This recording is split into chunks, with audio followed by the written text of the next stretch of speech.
All right, guys, we are live. How's the audio? How's the sound? Give me a 10 verse 10.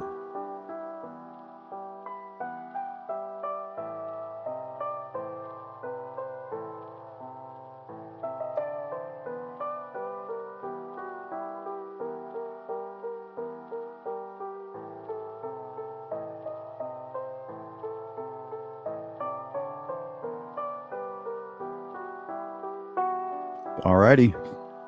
Welcome back to the Sleuth Intuition channel. I am your host, Patrick Vallejos. We are broadcasting to the world live from Phoenix, Arizona. Today we do have a tragic story. The Decker sisters, apparently murdered by their own father, Travis Decker. There is currently a manhunt for him.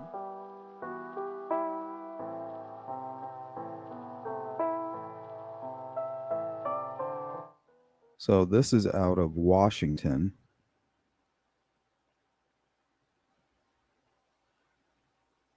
Let me share my screen with you.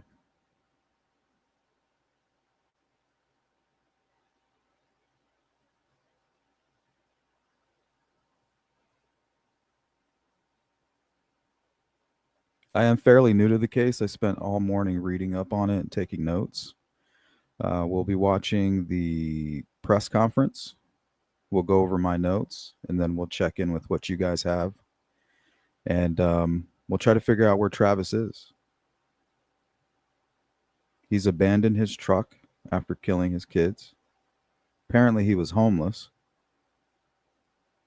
So we're going to get into it right now.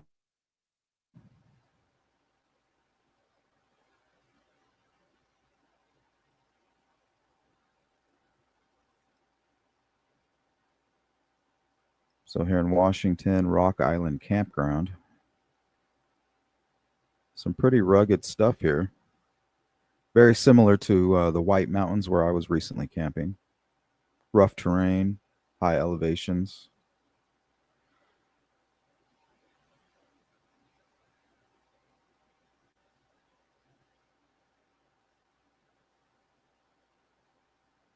So his truck was found abandoned somewhere near here. So he's most likely on foot.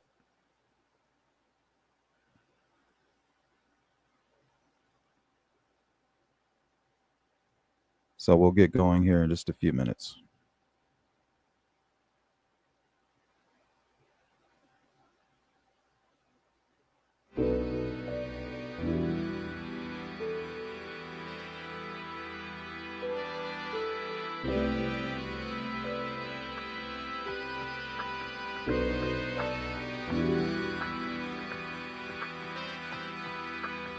Welcome in, Pam. Yeah, this is devastating. Right now, to me, it looks like a psychosis-fueled murder. You know, maybe there's some drug use there.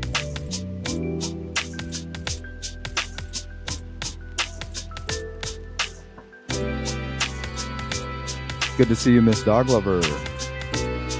Beth Gonzalez, what's up? Jamie, welcome in. Yeah, they were adorable.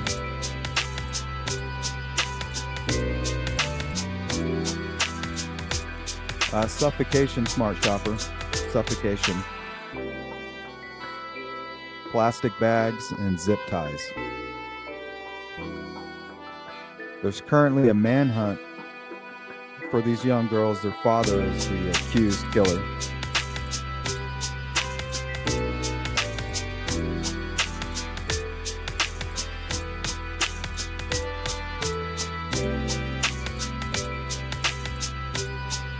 Deanne, what's up?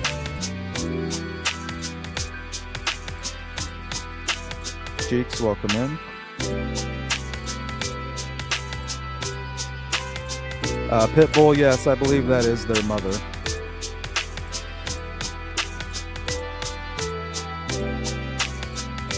Let me go to my notes if you want her name.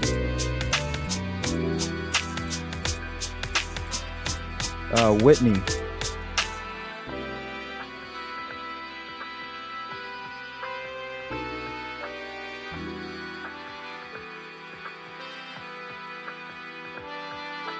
Yeah, Whitney is the mother's name, and you can see her, I believe, within one of the photographs there.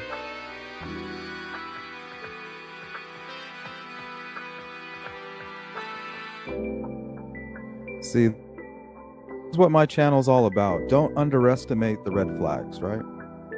We know what psychosis is. We know what true crime cases look like. We can hindsight is 2020, so we can look back and say, hey, look, there's the red flags. So let's not let these cases go in vain. Let's learn from them. Let's begin to launch preemptive attacks against this kind of thing. For instance, if you have somebody showing signs of mental health issues, they're homeless, almost as if they're keeping secrets, I think legally you should be able to refuse that parent their rights at that moment, right? Like, I understand we have a parental agreement, and under the law, you could have me arrested for not allowing my children to go with their biological father. But you are showing signs of psychosis, mental health, drug use. Therefore, under such and such, they should be able to put something into play there and have legal protection.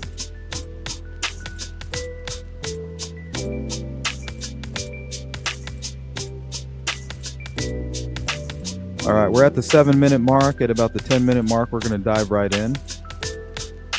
I think we'll play the press conference first.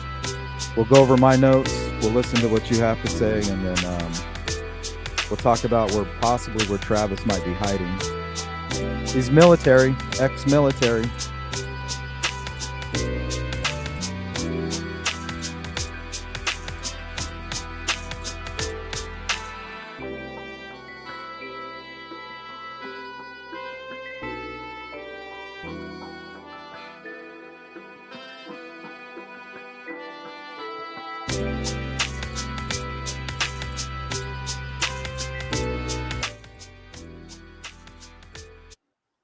Alrighty.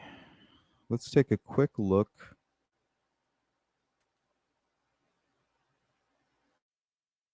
at Travis's Facebook page.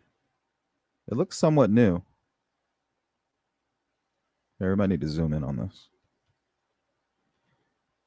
Oh, wrong page. Oh, wrong screen.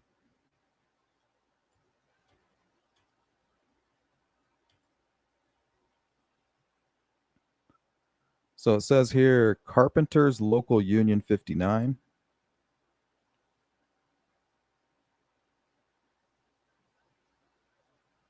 So maybe an inquiry to the 509-326-0900 number. Pewaukee, Wisconsin. Did I say that right?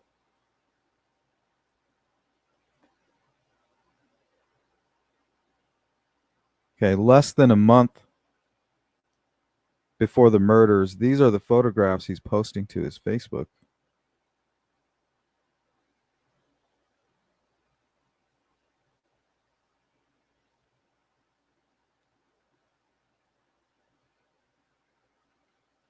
And I'm assuming he's camping out here. So this is his campground. He's probably hiking nearby. I don't know. That looks like a deer, maybe. But the fact that he kind of staged the bones like that, it's pretty weird.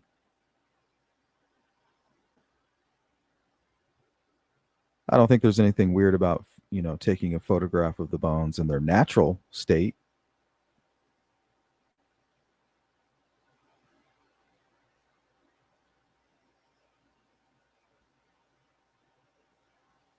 And then in the comment section, you just have people going at him. Katie says, when they find you, I hope it's slow. I just don't see how all this is helpful. Like, I get it. But I feel like it's more so that people like us can see your comment. Like, I just don't see what purpose that serves. Pitbull mom. I meant mom and dad still married. Yeah, they're divorced. They had a custody agreement,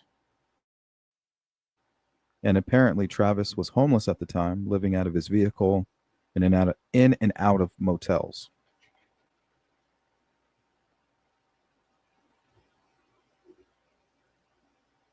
What's going on, Jerry?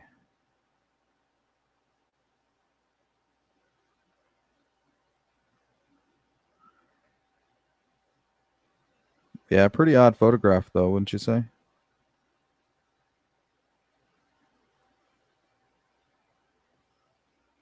So it looks like this is where he found it, and then he staged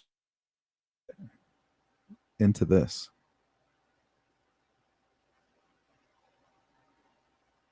He's like, ooh, bones. And then he's like, I want to play with them. Less than a month later, he kills his 3 babies.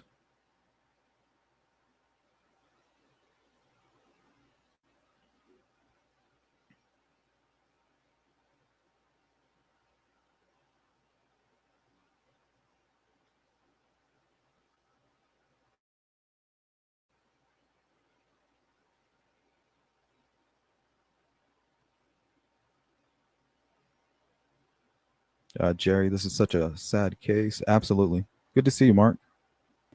The devil is at my doorstep, but thank God for iCloud backup. Trying to shut us down.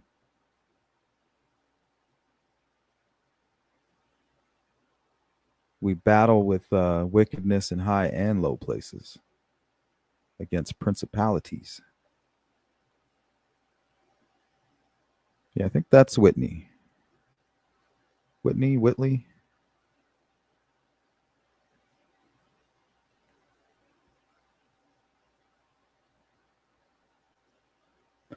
All right. So let me give you a quick overview and then we're going to watch the press conference. It's about 13 minutes long. All right. The girls were reported missing on May 30th, 2025, after their father, Travis Decker, who is 32, failed to return them to their mother, Whitney Decker, following a planned visitation. On June 2nd, 2025, their bodies were found near the Rock Island campground in Chelan County, forgive me, approximately 100 miles east of Seattle, close to Decker's abandoned white 2017 GMC Sierra pickup truck.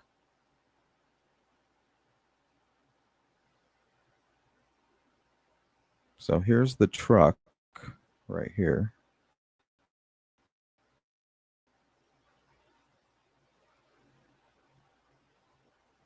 So, I mean, something went wrong, right?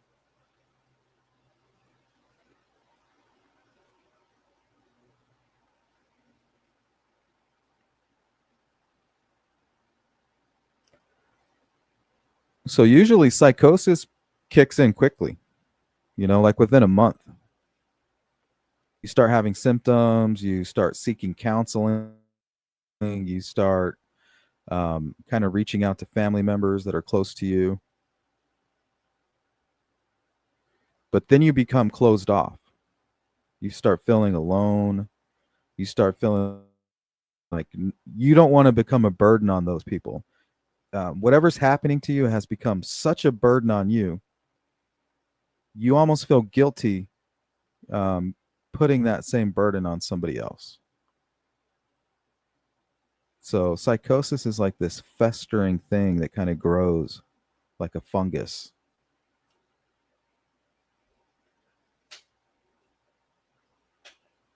Audible voices, start hearing things, seeing things. So if he was having this experience, that's just what happens. You lose your job, you lose your home. Sometimes you self medicate, that doesn't help. And then eventually you start going out to the wilderness, trying to get away from the city. You become very paranoid. So I have a prediction. I don't know if Travis is alive or not, but when they find him, they're going to find his clothing first. If my theory is correct, I feel like this is a psychosis type situation here. Typically, he would be at the campsite. He might be doing his drugs or whatever, having his I don't know what you would call it, an episode. Usually he would be alone, right? Or maybe with other transients. But this time now he has his children. And I'm assuming that the mother didn't know he's taking those three beautiful kids to some creepy campsite. Um, that's what I'm assuming. But I can only picture those poor girls at the campsite thinking, "Oh, well, this is fun," until it's not fun anymore. The psychosis kicks in. Reality is nowhere to be found. Hallucinations, audible, visual. In most cases that I've come across, um, the perpetrator of a psychosis fueled crime, that's not any kind of technical term, they usually feel like they're doing the victim a favor. Like, oh, I'm protecting them, or I did it for their own good. They were possessed by a demon. For example, do you guys remember the Allison Jones case? It's actually loosely related to the Delphi case. Let me see if I have some quick notes on that. Okay, Allison Jones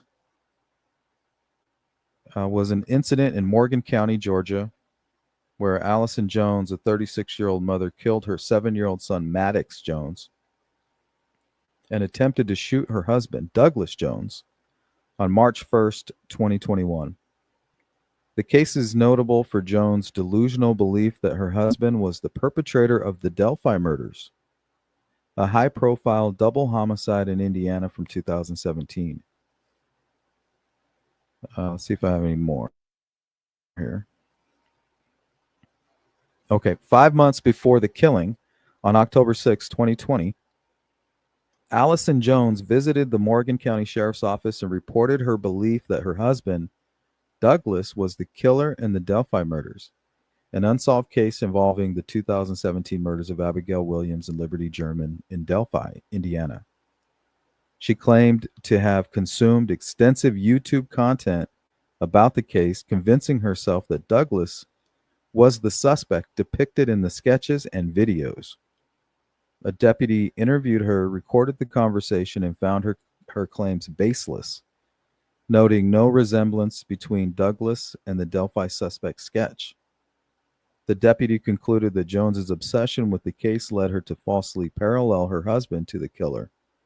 The DA later stated that Jones believed killing Maddox and herself was the only way to escape, and perceived danger posed by her husband, whom she thought was a serial killer. How scary is that?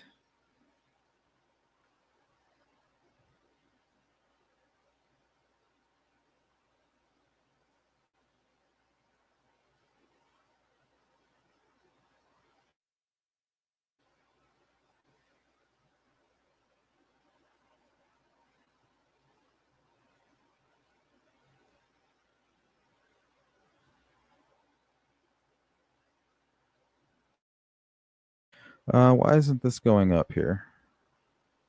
Oh, there it goes.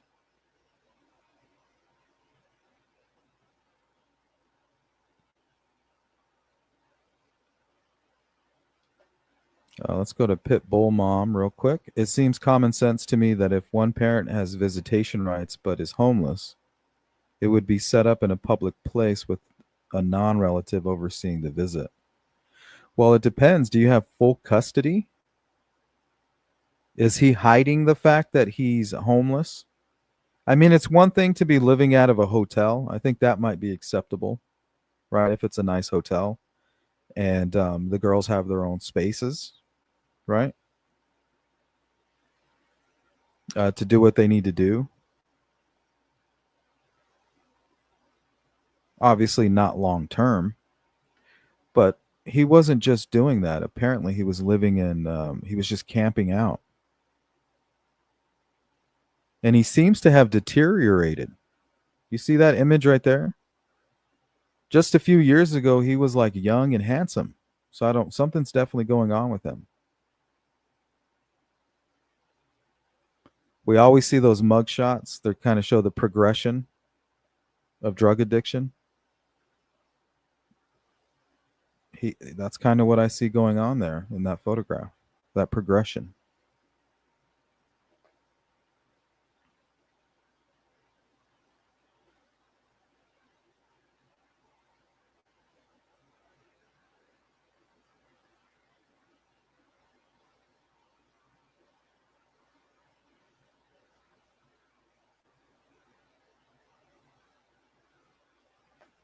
Okay, so their bodies were found near the Rock Island campground in Chelan County, approximately 100 miles east of Seattle. Court documents indicate the girls likely died from asphyxiation, with plastic bags found over their heads and their wrists zip tied.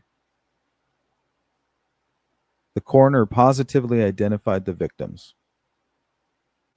Travis Decker, a former Army soldier and Washington National Guard member with extensive military training, is wanted on 3 counts of first-degree murder and first-degree kidnapping. He was last seen on May 30th, 2025, driving west on Highway 2 from Wenatchee. Decker, described as a 5'8", 190 pounds, with black hair and brown eyes, is considered a significant risk and may be armed. Authorities have advised the public not to approach him and to call 911 with any sightings.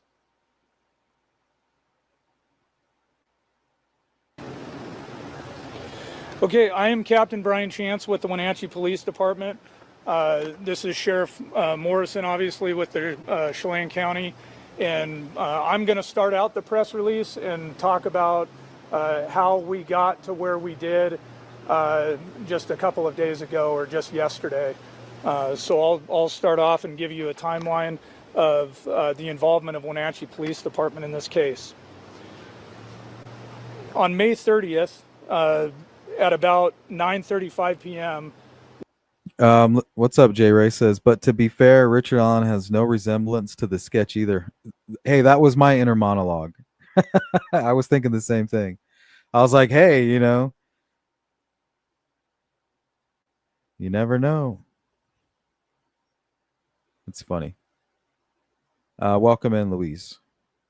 Wenatchee police officer Corporal Gonzalez responded to a call of a civil complaint. In responding to that call, he interviewed Whitney, the mother of the 3 young girls. There was no reported history of problems with the parenting plan. There were reported concerns of Travis being homeless and financially stressed recently. Yeah, I wonder why you would let your children go with somebody that's homeless. I think I had some notes on that here. Hold on. They're kind of ski-wampy here. Community. Okay. So Whitney Decker is the ex-wife of Travis Decker, the suspect in the murder and kidnapping of their 3 daughters. The couple had been divorced for several years, having married for 7 years before their separation, with their divorce finalized in November of 2022. Whitney lived in Wenatchee, Washington, about 100 miles east of Seattle, where she was raising her daughters, who attended Lincoln Elementary School in the Wenatchee School District. Whitney was the primary custodial parent of Peyton, Evelyn, and Olivia, with Travis having court-ordered visitation rights every other weekend. She was actively involved in their lives, ensuring their education and well-being, as evidenced by their school attendance and community tributes describing the girls as bright and beloved. Dang, this is so sad.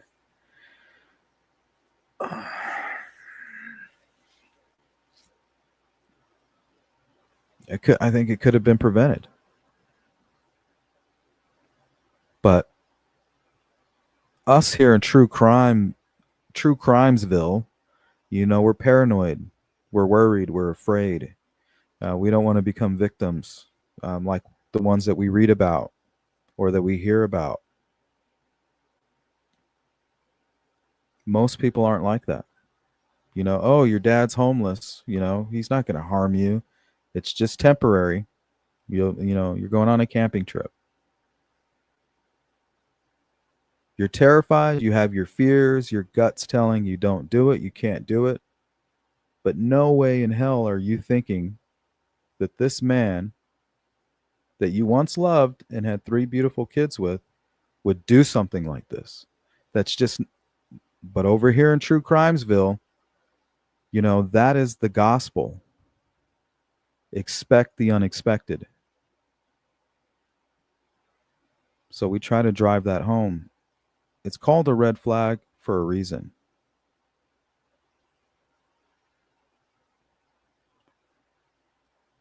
But out there in Normalsville, people don't really pay attention. They don't expect tragedy.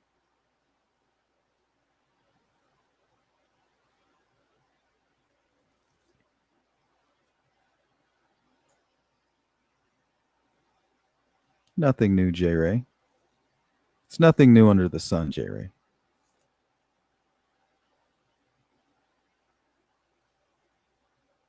Yep, that is a nice truck.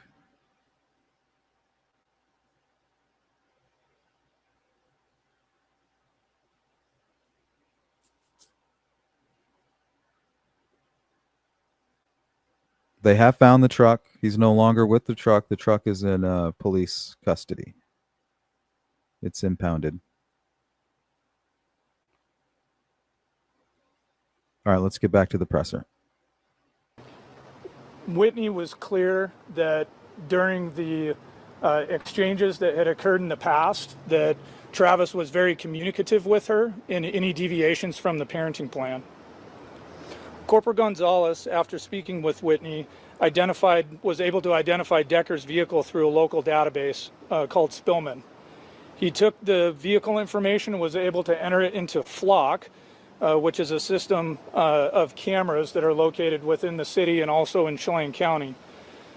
Flock located the vehicle, the white GMC Sierra, traveling northbound across the Wenatchee River Bridge. This was shortly after Decker had picked up the children for the visitation.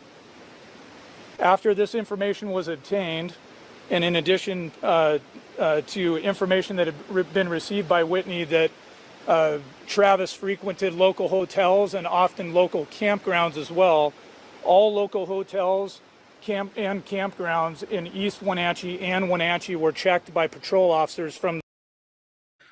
So for me, what I'm curious about is why he lost his job. How did he become homeless? There's always that sequence of events. And these sequence of events, these stressors, as I like to call them, always seem to precede a horrible crime. Most famous killers, why did you commit this murder? Oh, I was just stressed out. I don't know why I did it.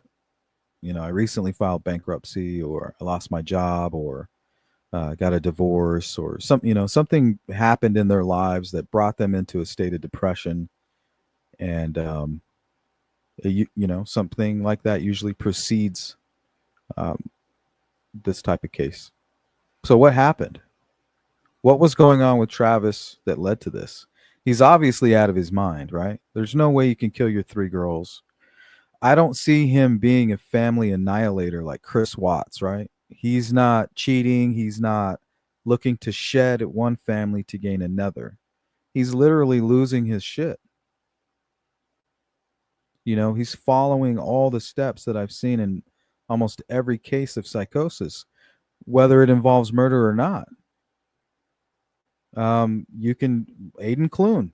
I'll just grab one right out of the hat. Aidan Clune. Famous case involving psychosis. Can't keep down a job. Tries to seek help. Tries to go to counseling. Loses job. Becomes homeless. Runs away from home. Runs away from society.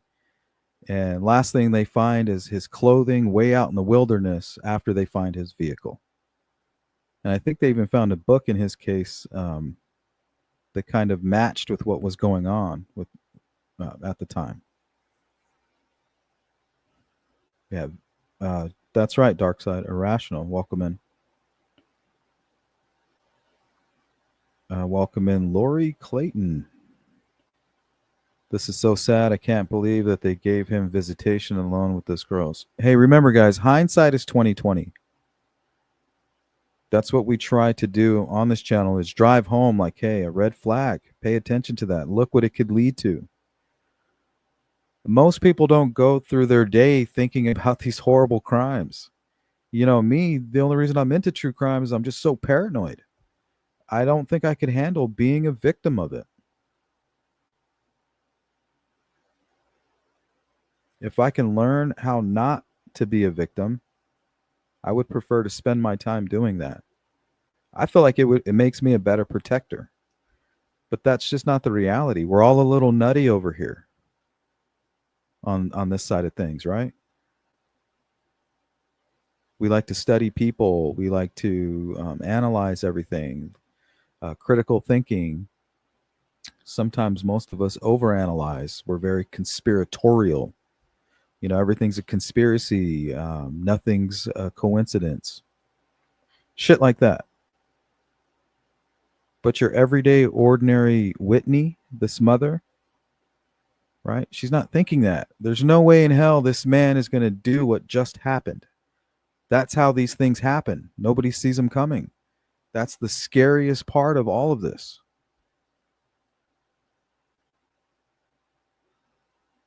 It's like lightning or a shark attack or, but just much worse. Those jurisdictions, and Decker was not located. Park rangers were also contacted at Confluence Park and made aware of the situation. An attempt to locate was then sent out by Corporal Gonzalez to all regional agencies containing Decker's information along with the vehicle information. After that, Corporal Gonzalez made contact with Washington State Patrol and consulted their unit for an Amber Alert. The information at the time did not meet the threshold for an Amber Alert. Okay, I kind of wanted to talk about that. How many cases do we have to continue to cover where we ask, why didn't they have the Amber Alert? Well, it didn't fit the threshold. So when are they going to amend this or do something about that? I would prefer that they spent all of our state and our taxpayer money on making a wrong decision on doing an early Amber Alert. Waste my tax money on that. I would rather you waste my money and the state's money on a false Amber Alert than your shitty murder investigations, because you're not that good at it to begin with. So why don't you guys be a little more proactive? Go waste all our money doing a quick look and say, hey, the girls or the boys were just at a friend's house. Okay, thank you. All right, everything's good. That's better than, hey, the girls were found murdered near where they were last seen. I like the first option just a little bit better. On May 31st, Corporal Gonzalez contacted Sergeant Eaton at about 7 a.m. and advised him of the situation. After that conversation had occurred, Detective Brian Hewitt with the Wenatchee Police Department and Detective Sergeant Joe Eaton discussed the incident as well, and Detective Hewitt responded that day to continue the investigation. The family was contacted and additional information. Yeah, you're correct, CJK. They did put out another alert, but it's not the same as an Amber Alert. It's like very local. It might only include like a highway or a freeway or certain streets local. An Amber Alert, that's like a full-on bulletin. Information was obtained. He learned Travis and the daughters did not arrive at a planned 5K running event that morning, which was out of the ordinary to Whitney. Travis had recently had a recent history of attending and being present for all the daughters' events and programs. And wait, I'm going to run that back a little bit. Did not arrive at a planned 5K running event that morning, which was out of the ordinary to Whitney. Okay, so he didn't arrive. I was about to say he ran a 5K and then went and picked up the kids. Maybe he was exhausted and dehydrated. Travis had recently But he did not. Had a recent history of attending and being present for all the daughter's events and programs.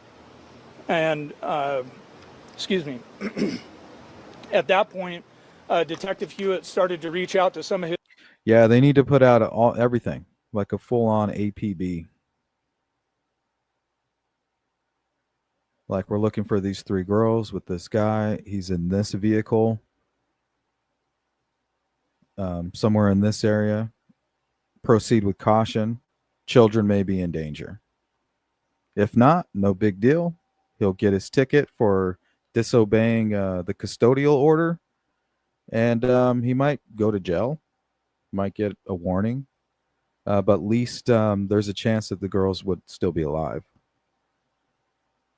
His contacts at the state and federal levels as well. He enlisted the assistance of the FBI. Spend my money that way. Assistance from the FBI phone location. I would rather them spend my money, my hard-earned taxpayer dollars,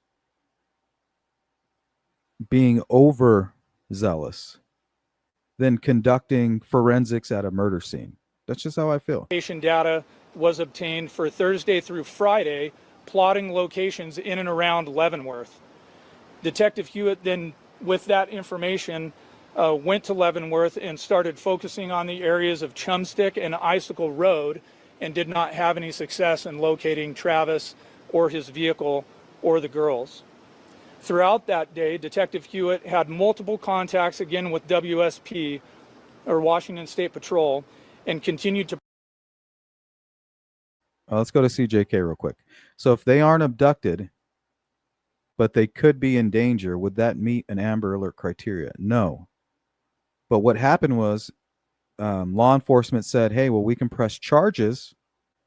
This doesn't meet the threshold for an Amber Alert, but we can file charges and I can get a warrant, for the custodial part of it all. But sending out like a full-on APB to where anybody that comes in contact with this vehicle will kind of come down on them with the full force of that local law enforcement.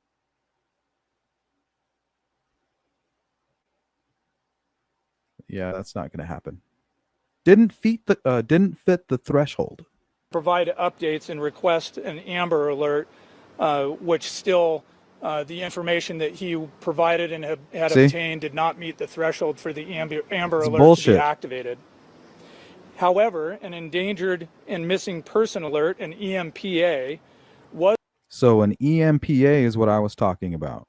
So that's what they put out, and it only covers like a few, maybe 1 or 2 stretches of highway. Was activated by the Washington State Patrol at approximately 4:00 p.m.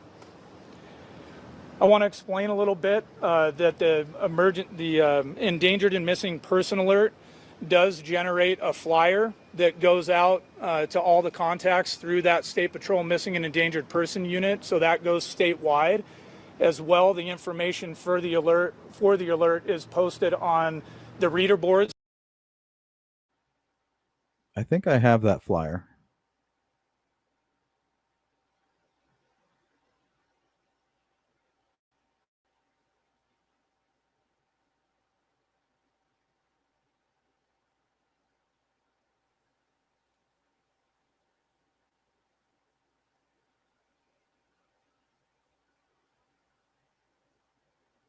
So looks like this one was put out by Mike Morrison.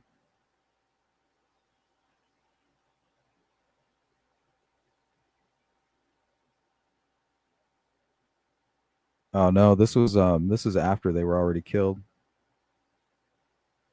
No, false alarm, my bad.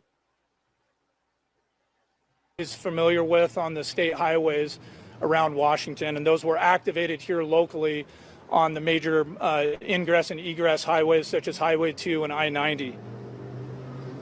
Also on May 31st, Detective Hewitt had developed and communicated probable cause for custodial interference first degree, 3 counts of custodial interference first degree, and began assembling the paperwork to obtain those warrants. The following day on June 1st, Detective Hewitt conducted additional follow-up and completed his initial report and request for the arrest warrants for custodial interference, which were granted and later entered into. CJK says, when I read about this a day or two ago, there wasn't much info. Was there concern by the mom ahead of the girls being found? I'll have to watch what I missed. Well, yeah, that's what it was. It was missing 3 girls presumed to be in danger. A few issues with the father. You know, they might all be missing.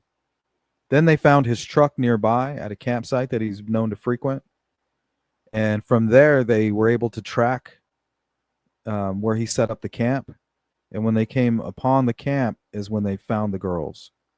And I believe there was bags. He had placed bags over their heads with zip ties. So I don't know why he would do that. I don't know. Is that something you would do in the military? I'm not quite sure.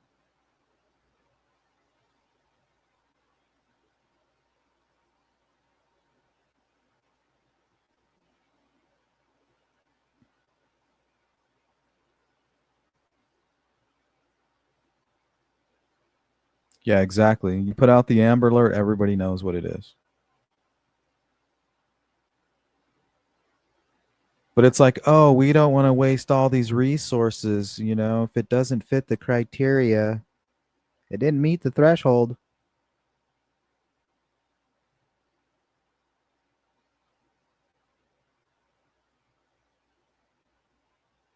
Like, how many times are we going to hear that right shortly before we hear, oh, such and such was murdered?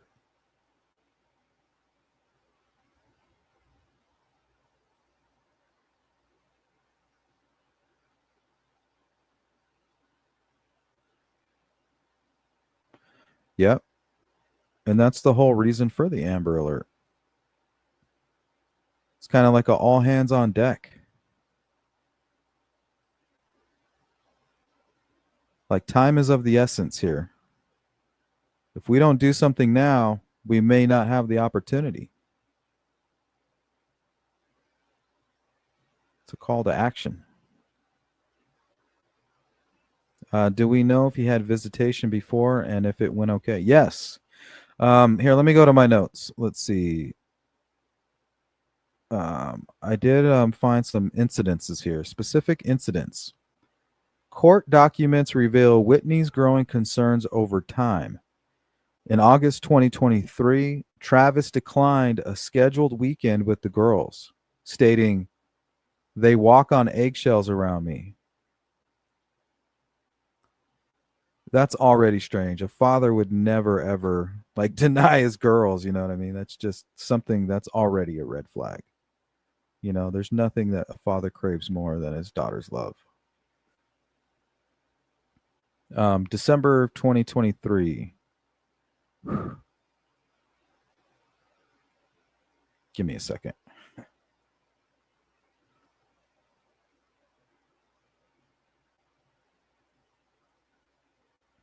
Ooh, got a little choked up there.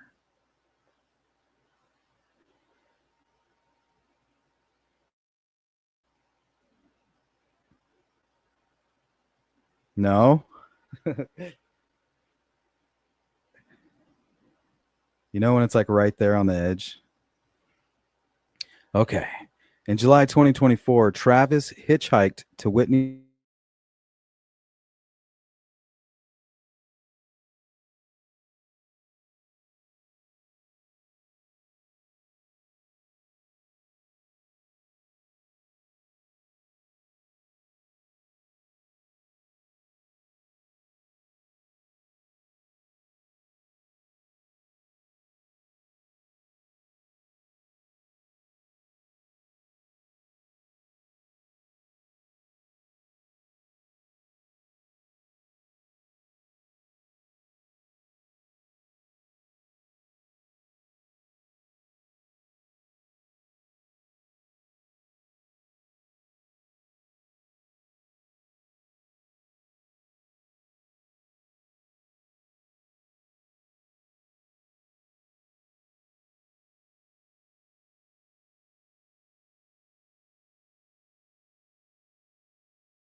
Okay, guys, sorry about that. Where did I lose you at? Where did I lose you? So what I was saying is, it looks like he might be a war hero. So let me read this part again. Whitney's September 2023 court filing stated he has made huge sacrifices to serve our country, loves his girls very much, but he has got to get better for our girls. So we might be dealing with kind of like a Rambo type guy, like a war hero who's out there in the woods, kind of paranoid about something. PTSD.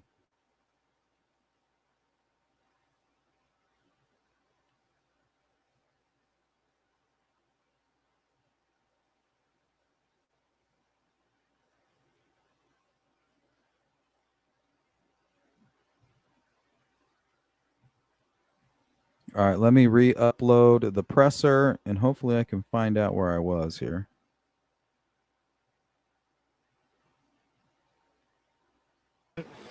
Meet the criteria. The EMPA was deemed to be the best fitting alert. And one of the things that I want to share with everybody about that EMPA, because it is a, I'll say, level below or degree below the Amber Alert, it actually comes with an expiration time. And we were able to work with WSP because we did actually reach our expiration for that alert. And it, by policy, was supposed to have been pulled down. But through good communication, good. Does anybody know if you, when you take a prisoner while you're serving in a war, is that something you do? You put a bag, maybe a zip tie or something over their head? Cooperation and the relationship that we've built with Washington State Patrol over a long period of time, they agreed to leave that up, and we also enlisted. Real quick, Darkside says, "Yeah, he's going to be violent when they do find him. I'd bet. Hopefully not. Honestly, I think there's a good chance he's already taken his own life. My intuition is telling me that they will soon find his clothing, his boots probably first, his jeans, his underwear, shirt, whatever, and then they'll. But he's strong, right? He's used to the outdoors. That might be another day or two. I don't know how cold it is out there. At that elevation, it's got to be freezing. Possibly anywhere between 20 and 40 degrees. So I think they'll find him in a day or two. I think he's strong enough to make it through a few days. But eventually he's just going to be running, and he's going to run into a situation where he just doesn't have shelter. He's taken off his own clothing, and he'll succumb to the elements.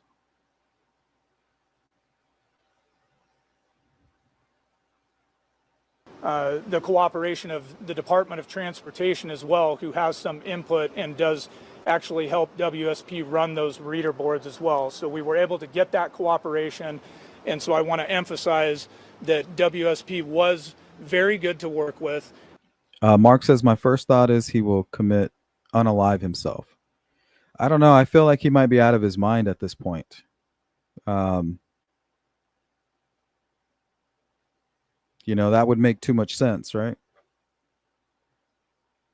As was DOT, and we had that information up and available to the public for as long as possible, extending past what the policy said it should have been up there for. Darkside says, yeah, I think he's got some mental stuff going on. Yep, absolutely.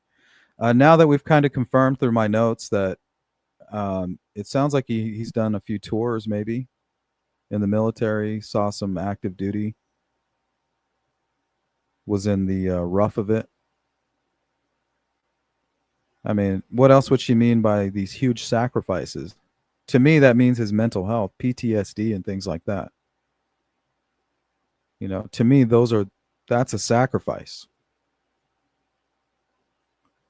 But unfortunately, it sounds like, her family paid the ultimate price. Who's going to answer for that? Sure as hell isn't going to be George Bush. Also on Monday, CCSO detectives were contacted and assisted. We communicated with them and developed a plan. Sorry, real quick. Jamie says perhaps he jumped. If he did jump, which I did think is a possibility, you're going to find his clothing somewhere nearby. Mark my words. For CCSO detectives to check the areas of Chumstick and Icicle Road as well. Myself, Sergeant Eaton, and Detective Hewitt, shortly after coordinating with CCSO units, contacted the family and requested a meeting at the Wenatchee Police Department with the family and family representatives. Yeah, J-Ray, God forbid the U.S. military step up and, answer for the PTSD of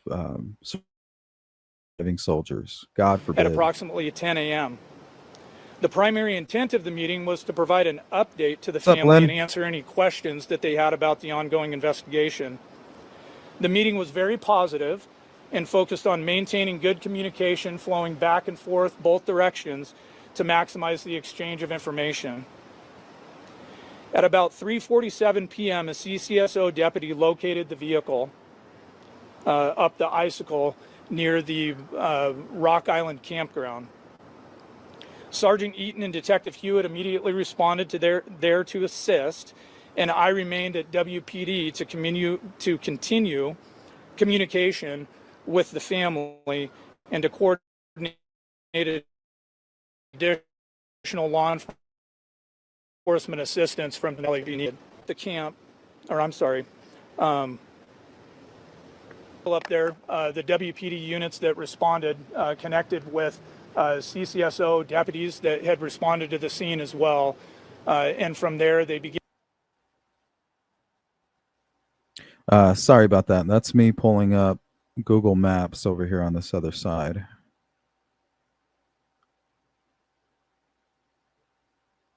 Let me put it on the screen for you.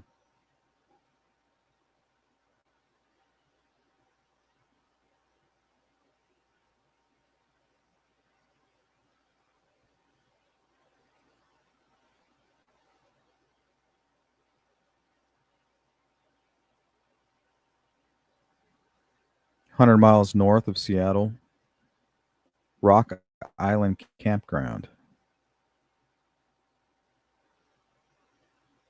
So he's out here somewhere in these woods.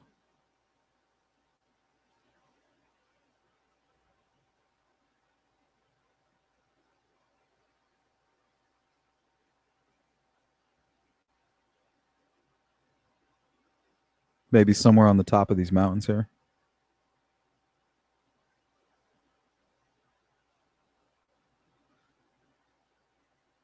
Snatched this from Google Maps. This is the Rock Island Campground. It's beautiful.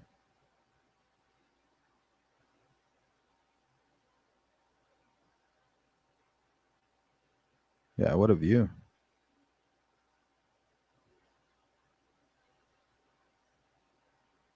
This is not far from where the girls were found.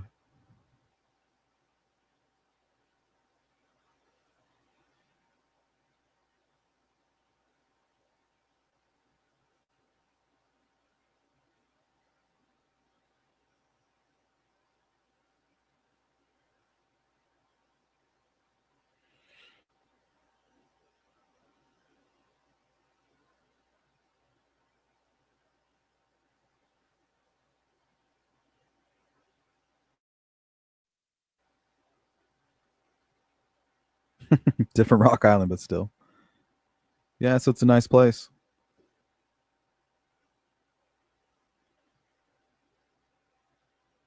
Of the immediate area around the vehicle. The initial information that we were provided following the locating of the vehicle was that the vehicle was unoccupied, and shortly thereafter we were advised that the bodies of the three young girls had been located in relatively close proximity to that vehicle, and Travis was nowhere to be found.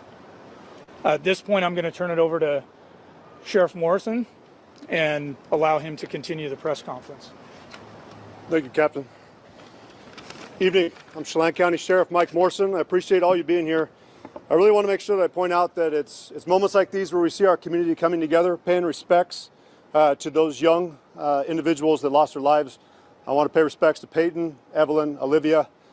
Your memory. J Ray, I think our minds work very similarly. J Ray says, "Is this guy all wet, or is that just what the shirt looks like?" See, it's a design. It's a failed design. Here, let me go back. So she's talking about this guy. So what they tried to make it look like was camouflage over the shoulders.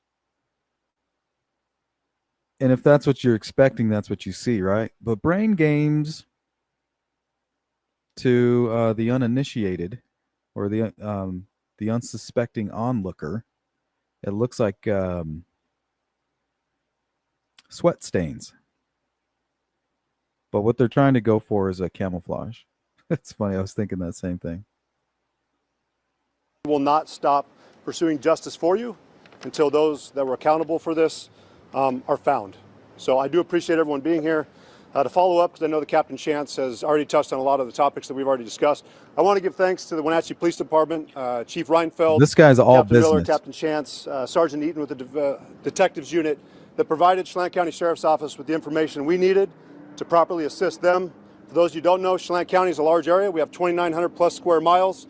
When you're talking about trying to find individuals in a geographically diverse terrain, it's difficult. But by them doing their investigation follow through over the weekend, we're able to pinpoint it in the areas of Chumstick Highway, Icicle, Tumwater Canyon. I know that many of you here from the area recognize that's still a pretty large area, but we're fortunate to have partnerships with the U.S. Forest Service that funds some of our deputies, specifically U.S. Forest Service deputies that are contracted with us. Our Forest Service deputy was able to go up the Icicle. We're about 18 They should just have the local deer hunters go out there and find him. miles up for those of you who have not been up there. And that deputy was able to locate the vehicle of the suspect. We did back off to make sure we were in compliance with Washington state law when it comes to de-escalation, controlling pace. We called additional units. I know that many members of the community were concerned, asking why we were having deputies, police officers from East Wenatchee, Douglas County, Wenatchee PD, responding at a high rate of speed. This was an important situation for us. We took it as a high priority. Once we had additional units on scene, we did secure the vehicle, determined that we were able to bring in additional resources, which was our East Cascade SWAT team that did an additional search of the surrounding area of the campsite in question until we determined that a perimeter had been established and that it was safe enough for additional detectives and the Washington State Patrol's crime lab to come in and assist us as we process that scene. As Captain Welcome in, Tony. He's asking, he killed his 3 daughters. Yes. Right now, he's believed to have suffocated them.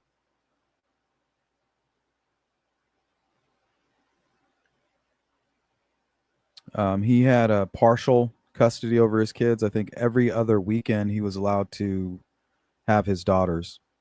Well, he happened to be homeless, was camping out, and during this time period, he suffocated them, put a bag over their head, and zip tied around their neck. For some reason, I feel like I've seen that like in military movies and things like that they do to suspected enemies. So I don't know if he was having some kind of a PTSD situation. Not quite sure. Chance already mentioned, that was prompted when we did find the bodies of the deceased. Again, our condolences and our heartfelt sympathy goes out to the Decker family. We know they're struggling, but I want them to know they're not struggling alone. We suffer as a community. Absolutely, it has hit many of us hard, going on 20 years. Tony says, what a fucking nightmare. God bless their souls. That's the only way to explain it. I don't think I've had a situation that has really almost prompted tears to come up. We feel for the family, and we see as everyone else is out here, they're not suffering alone. There's a lot of people here supporting them. We were able to do an extensive processing of the scene throughout the night while we maintained perimeter security. Once that was secured, the vehicle was taken back for an additional search warrant. We brought in additional units that come in and assist us. That'd be our federal partners from U.S. Border Patrol, Homeland Security Investigations, the Federal Bureau of Investigation, the Marshal's Office. They did an extensive search today, in addition to the Air National Guard, bringing in aviation supplies to come in, fly over there. We had drones in the air. We've been conducting a search since early this morning up until later on this afternoon. That, unfortunately, has not allowed us to locate the suspect yet. but we are not done searching. As we speak, the Marshal's Office, the FBI, they're processing leads, they're conducting follow-up, and we will not rest until Travis is located. Travis, if you're listening, this is your opportunity to turn yourself in. Do the right thing, do what you need to do, and take accountability for your actions. We're not going to go away, we're not going to rest, and we're going to make sure we find you. You will be brought to justice. Those young ladies deserve it. We will take additional questions later on, but the Sheriff's Office, the Wenatchee Police Department, East Wenatchee, Douglas County, and all of our federal partners are going to continue to work with one another to ensure that justice is served. Thank you.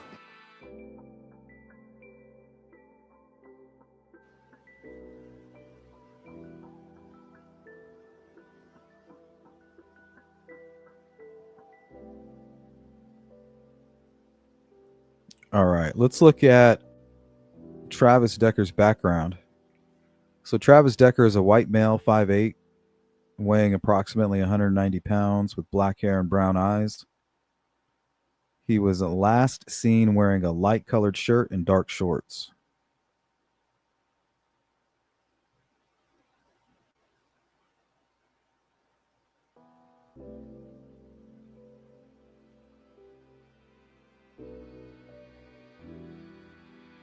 Originally from Pewaukee, Wisconsin, Decker joined the U.S. Army in 2013 and transferred to the Washington National Guard in 2021. He was in the process of a disciplinary discharge from the National Guard for missing drills, indicating issues with reliability or compliance.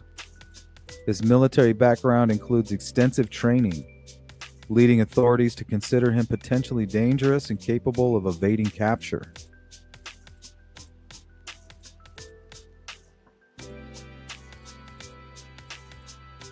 Decker was homeless at the time of the incident, living out of his white 2017 GMC Sierra pickup truck, Washington state plates, or occasionally staying in motels and campgrounds in the Wenatchee area.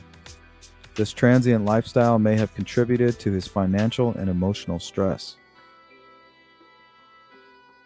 Court documents reveal Decker was diagnosed with borderline personality disorder, but was not taking medication or receiving court-ordered mental health treatment or anger management.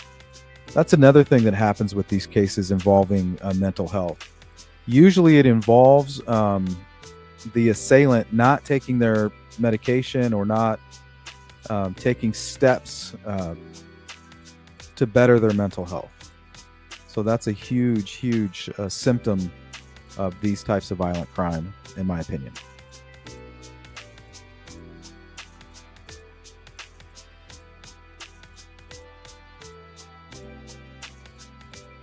His ex-wife, Whitney Decker, noted he was quieter than usual when picking up the girls on May 30th, 2025, which was out of character, and mentioned he was struggling with housing and financial issues, including considering rehoming his dog. Okay, so where's the dog? Including rehoming his dog. Who has his dog? Is his dog with him?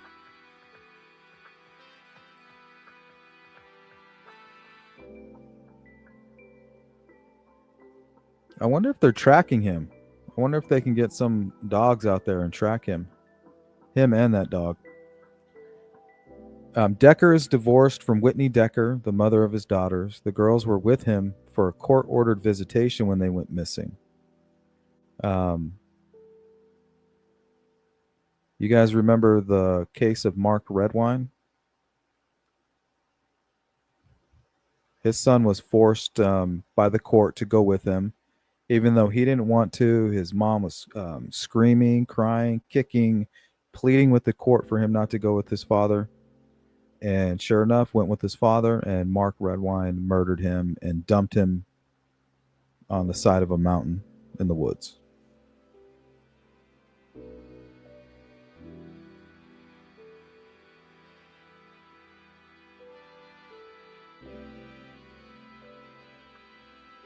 Whitney reported concerns about his mental health and impulsivity and initially did not believe he posed a danger to the children.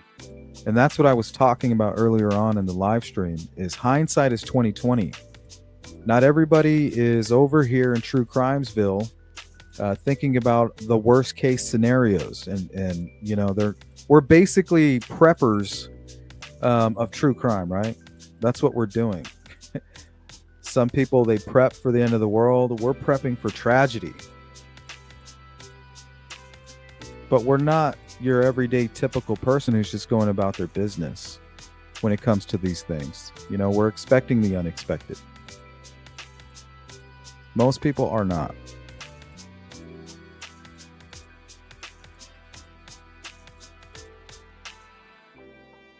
Later, this account.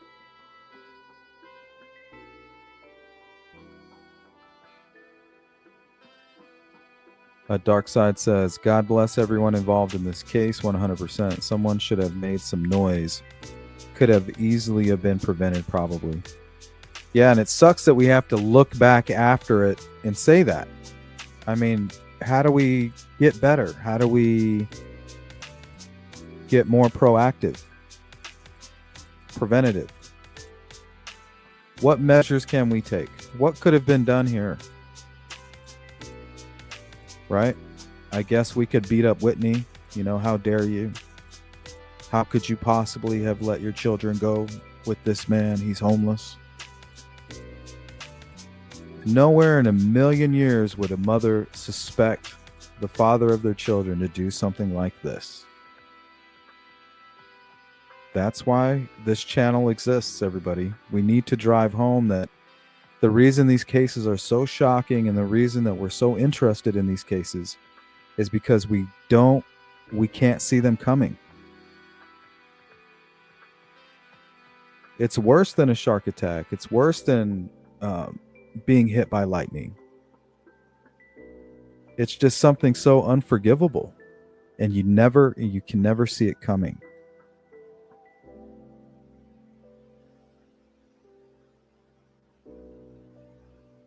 I mean, look at the case of the captain, the beloved captain, true crime content creator. Nobody saw that coming.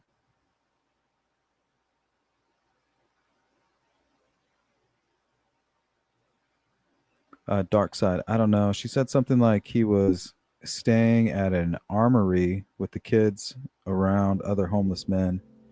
Yeah, I mean, I definitely wouldn't allow that.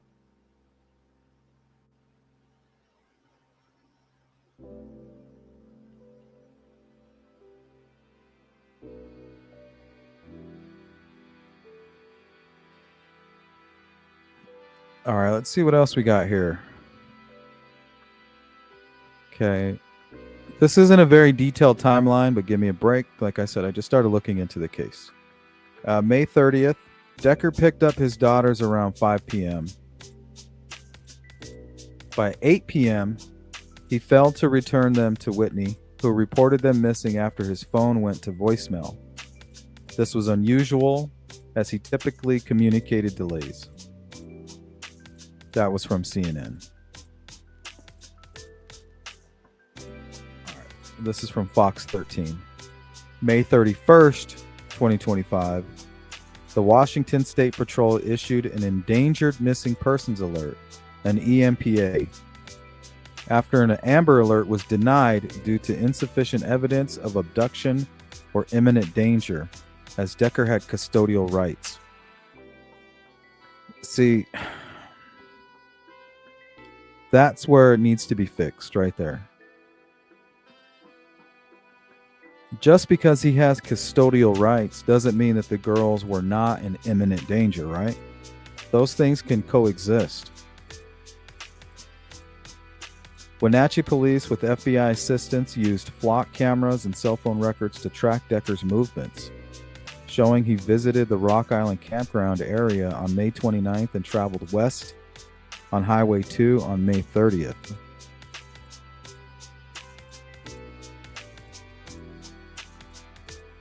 Let me pull this map back up. We'll spend some time trying to figure out where he might be now.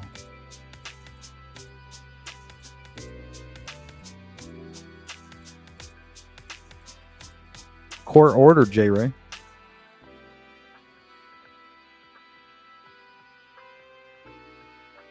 just like Dylan Redwine.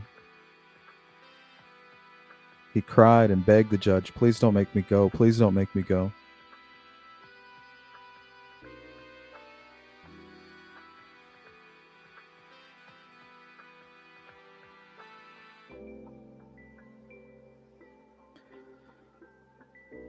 It's like another case where they're not going to fix the Amber Alert. Kind of like the Delphi case, right? Well, there's no evidence to suggest that they're in any danger. Well, any evidence that you know of, right? So why don't you go ahead and use all those resources that we've paid into the state and get off your fat ass? How about that?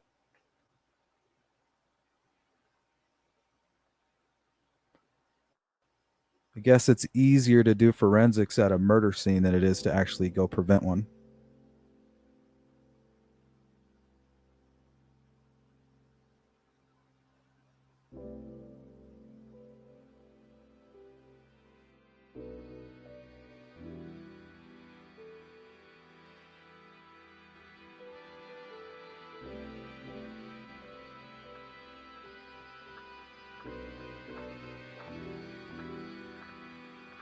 Okay, so let me go back to my notes. Let's see.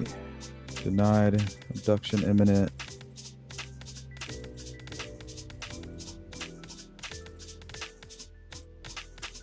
Okay, showing he visited the Rock Island campground area on May 29th and traveled west on Highway 2.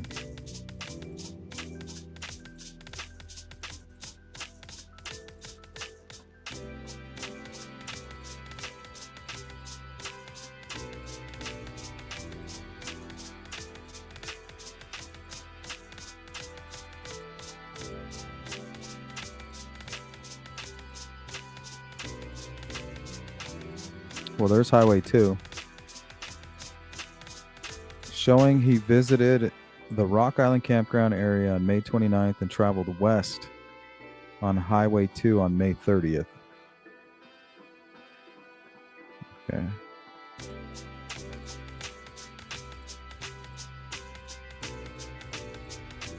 So somewhere over here.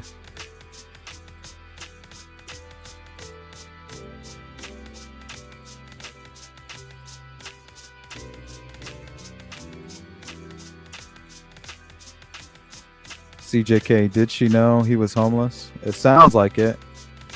I haven't heard it from her mouth, but from what I've gathered, that's what it looks like. Dark Side, they think he's on foot or something from his truck they found. Yes. So it sounds like he's on foot. Hopefully he hasn't hurt anybody else and taken their vehicle. I haven't heard any reports of a stolen vehicle nearby. So it sounds like he's somewhere here.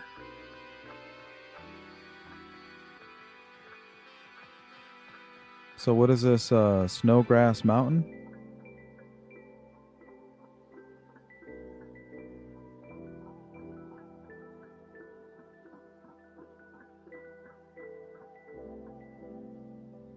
So he's in between the Rock Island campground and Mount Howard.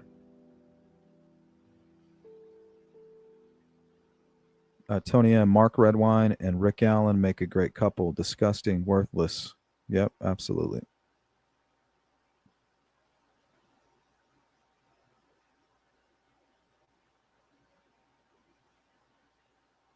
Yep, I agree with that, CJK. Same goes for reoffenders. And when they decide to let pedophiles back out onto the street,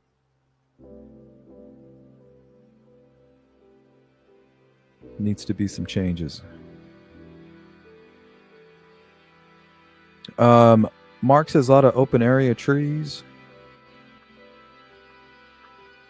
Yeah, he can be anywhere out here.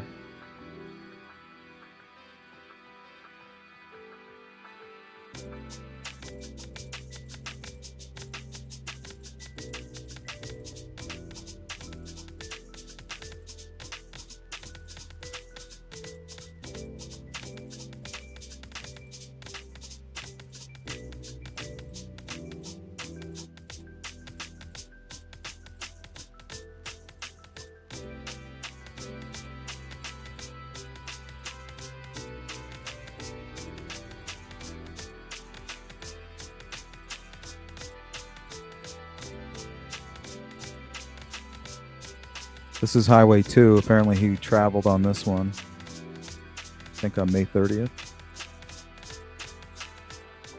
It's just a few days ago.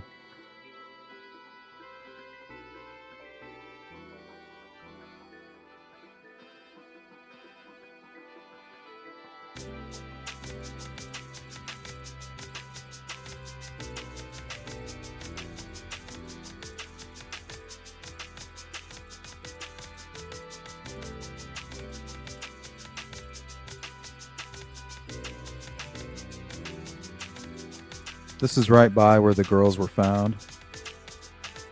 So this looks like maybe a campsite right here, maybe?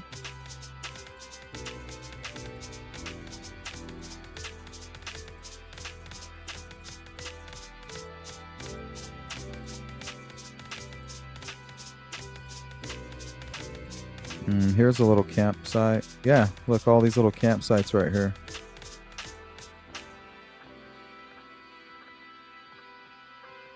I mean, I wouldn't call that camping, but it still looks like a great time.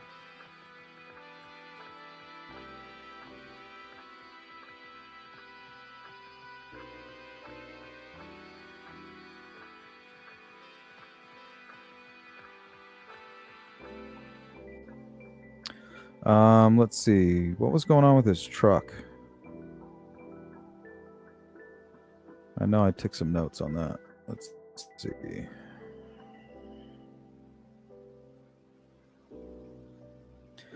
Travis Decker's white 2017 GMC Sierra pickup truck was found near the Rock Island campground, approximately 17 miles up Icicle Road. Okay, where's Icicle Road? This one's titled Icicle Forest Service. It's got to be that one, right? 17 miles up Icicle Road near Leavenworth.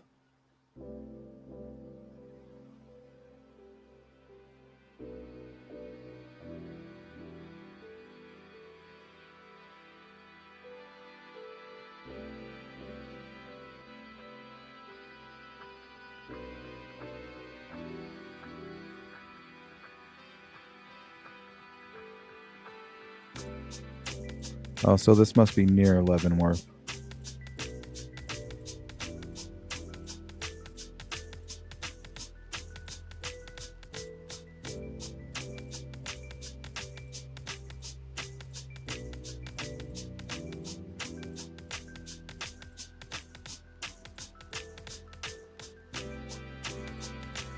Okay, so it looks like this is probably more the campsite where they were found.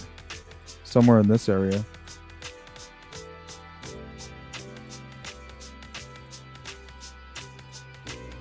It's Bigfoot.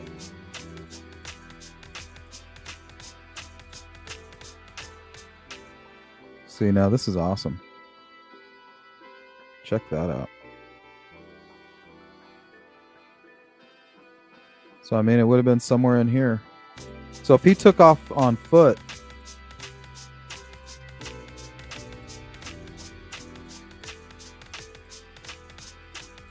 so I don't know, maybe he went through this valley right here.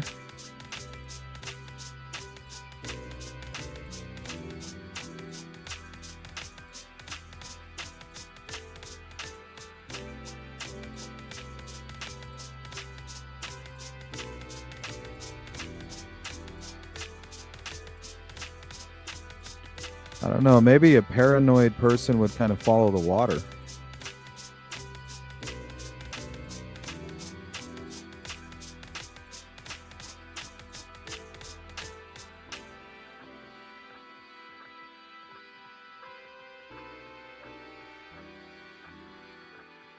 Yeah, maybe he's still just kind of camping. Just this time off the beaten path.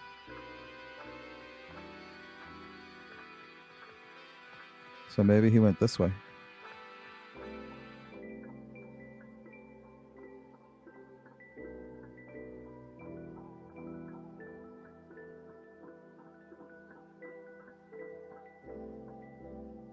There's a fork in the road.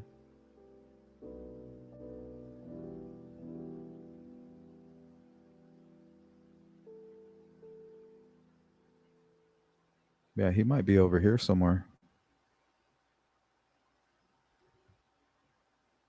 If he's alive, they're going to get him with the thermal drone, I think. But if he's not living, they're going to find his clothing first, and then they'll find him. Maybe. But they'll definitely find his clothing. Because if psychosis is involved, there's a good chance he doesn't want to be found. You know, he doesn't want to be a burden on anybody. And he's look at what he's already done. Look at the damage he's done. He's useless.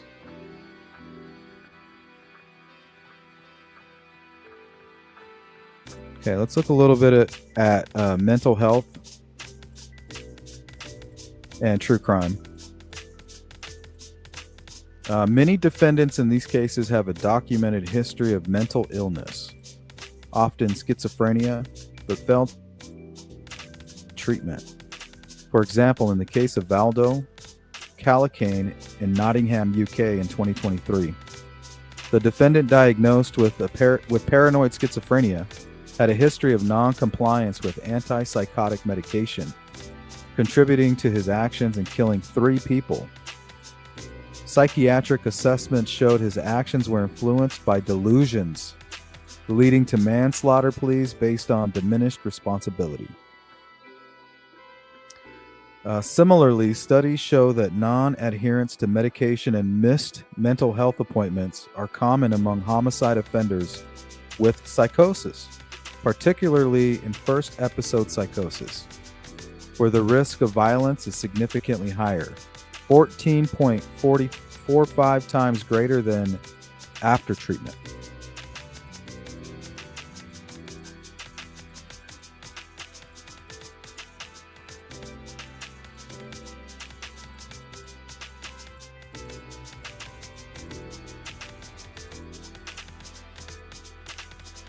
What's going on, Jerry? Yeah, they need to be careful. I think it's safe to say there's a madman on the loose, and he could be very violent. He could be very desperate. He could be delusional. If he could kill his own children, he could kill you without a second thought. But me personally, if this is where he committed the murders and abandoned his vehicle, which most people with psychosis would do, you know, they don't want to be tied down to that machine. They want to be far away from the hive, which is the city. You know, they're looking for freedom from everything, from anything. No connections. That's the only way they see a life with whatever it is they're going through. Remember, we're talking audible voices, maybe even telling them to hurt people. You know, they're saving everybody else by going as far away as possible. So I'm thinking, if this is the location, right, does it make sense for him to follow the water? If he's trying to maybe hide the scent of him and his dog? And do we have confirmation on the canine? Where's the pup? What kind of dog are we dealing with here?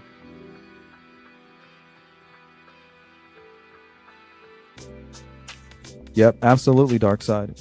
And if he's thinking about taking his own life, or if he feels like he's living out his final days, he's going to go to his favorite spot.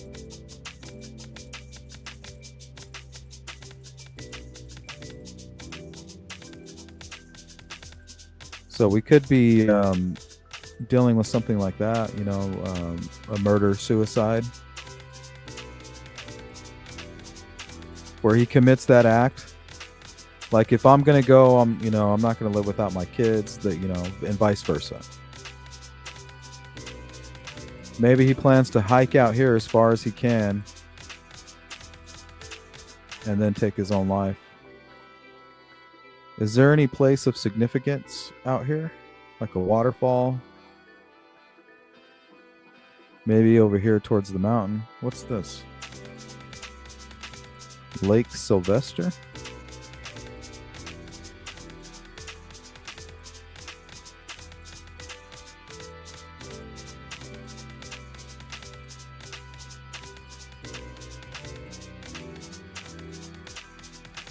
Grindstone Mountain. Damn.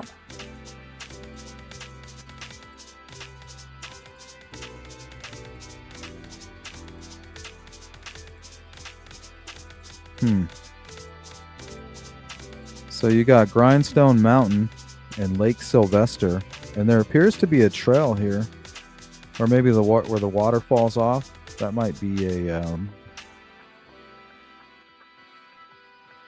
some waterfalls up in there for sure. I don't know. Maybe he's up here somewhere.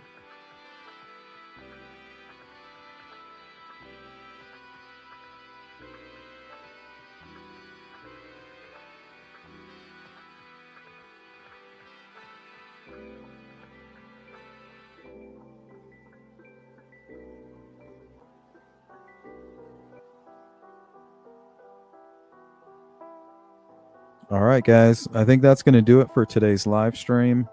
That's all the time I have for you.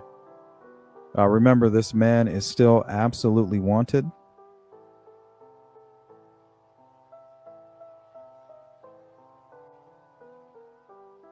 He is the prime suspect in the murder of these 3 beautiful young ladies.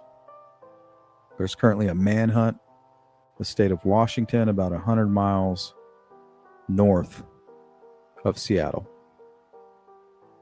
Travis Decker.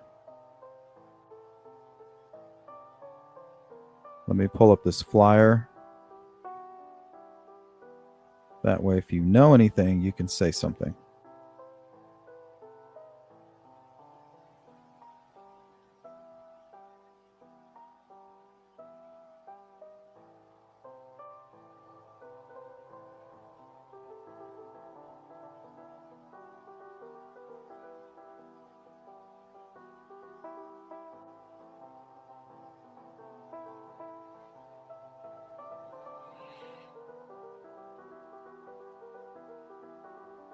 All right, there's the number, 509-630-6851.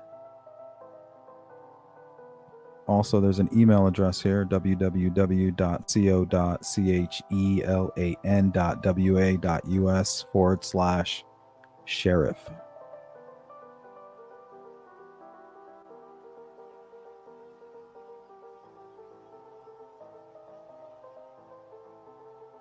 If you have seen him or believe to have seen him within the last several days, please contact 911. It is unknown if he is armed at this time, but he should be considered dangerous and should not be contacted or approached.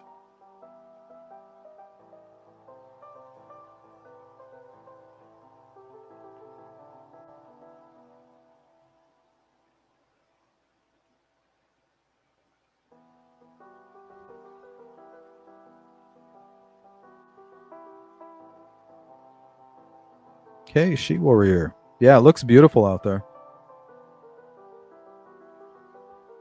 Me too, Mark. I spent all morning putting this together for you guys. Frank Sassano, what state is this taking place in? Washington State, 100 miles north of Seattle. The kids were 8, 9, and 12. So you think he used to be a good father, maybe. Well, it sounds like the mother never saw this coming. You know, and that's what we like to address here on this channel is how do we see these things coming? I mean, you can't see lightning when, of course there's a storm out there, but you're never expecting to be the one that gets hit by lightning, right?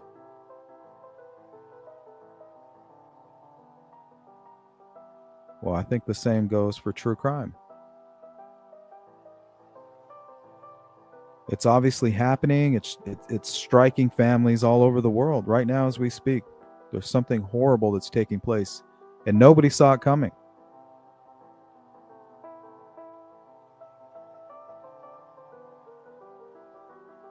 Cheeks, good to see you. What information do we have that he's guilty other than he had them at the time they now passed and he's missing? Do they have any other evidence or videos?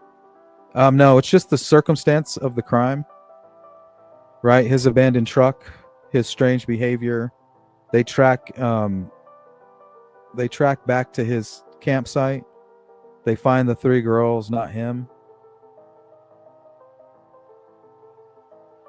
And maybe they have something else.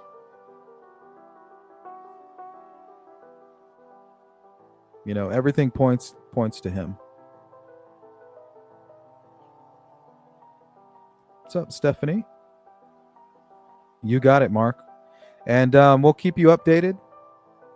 If there's any breaking news, I might put out like a quick little video, or we might go live again a little bit later if there's anything significant. Remember, this is an active manhunt. They believe he is 100% the suspect in the murders of these 3 girls, his own daughters. So if you see him, call 911.